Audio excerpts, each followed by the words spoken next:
হ্যাঁ, এটা ছিল আমার জীবনের অনেক বড় একটা দিন। আর এই দিনটা ছিল 10ই জানুয়ারি, যখন আমার মতো একটা ছোট্ট ক্রিয়েটারকে তাকে তার কাজের জন্য সম্মানিত করা হবে। গ্রামের একটা মিডল ক্লাস ঘরের ছেলে হবার পর আজ আমি যতটুকুই করতে পেরেছি শুধুমাত্র তোমাদের সবার ভালোবাসার জন্য। কথা বলতে বলতে চলে এসেছি SRK কাটোয়া CFC ক্লাবের তরফ থেকে যে প্রোগ্রামটা আজকে করা হবে সেখানে। আর আজকে আমার বর্ধমানের অনেক ক্রিয়েটারদের সঙ্গেও দেখা হয়ে যায়, এবং এদিকে স্টেজের মধ্যে দেখি কিছু প্রোগ্রামও চলছিল। তবে হ্যাঁ, ওখানে কিন্তু সবার জন্যই খাওয়া দাওয়ার আয়োজন করা হয়েছিল। আর আমরা সব ওখানে বেলা 12টায় পৌঁছাই, এবং তখন আমাদের সবাইকে লুচি ঘুগনির নাস্তা খেতে দেয়। খাওয়া দাওয়া শেষ করে কিছু ভাইদের সঙ্গে ফটো তুলে নিলাম। তারপরে এই সুন্দর জায়গাটা একটু ঘুরে দেখছিলাম। এর মধ্যেই শুনতে পাই স্টেজের মধ্যে এক এক করে সবার নাম ডাকা হচ্ছিল। কিছুক্ষণ পরে আমার নামটাও ডাকা হয়, আর আমি তো পুরোই নার্ভাস হয়ে গেছিলাম, তাও কোনো রকম স্টেজের মধ্যে উঠেই পড়লাম। সত্যি কথা বলতে প্রথমবার এরকম কিছু অনুভব করছিলাম, আর আমার এত ভালো লাগছিল, এই ফিলিংসটা আমি তোমাদেরকে বলে বোঝাতে পারবো না। And thank you so much SRK Katwa CFCর প্রতিটা মেম্বারকে আমাকে এত বেশি ভালোবাসা, এত বেশি সম্মান দেওয়ার জন্য। এসব ছাড়াও ওখানে নাচ গান, হাসি মজা আরো অনেক কিছু হলো। আজ দারুণ একটা দিন এত সব ক্রিয়েটার ভাই বোনেদের সঙ্গে কাটালাম। আর এখানে সবাই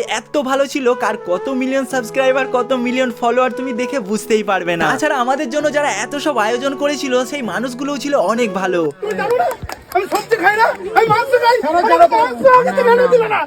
না না, ঝামেলা কিছু না, কাকাটার সঙ্গে ওই ভাইটা প্রাঙ্ক করছিল। এবং এখানে কিন্তু আমাদের সবার জন্য দুপুরের খাওয়া দাওয়ারও আয়োজন করা হয়েছিল, তাই দেরি না করে আমরা সবাই খেতে বসে পড়ি। এরপরে ভাত, ডাল, সবজি, মাংস এসব দিয়ে পেট ভরে খাওয়ার পর আমরা সবাই বাড়ি যাওয়ার জন্য রওনা দিয়ে দিলাম। শেষে তোমাদের সকলকে অসংখ্য ধন্যবাদ, তোমরা ছাড়া এগুলো কখনোই সম্ভব হতো না।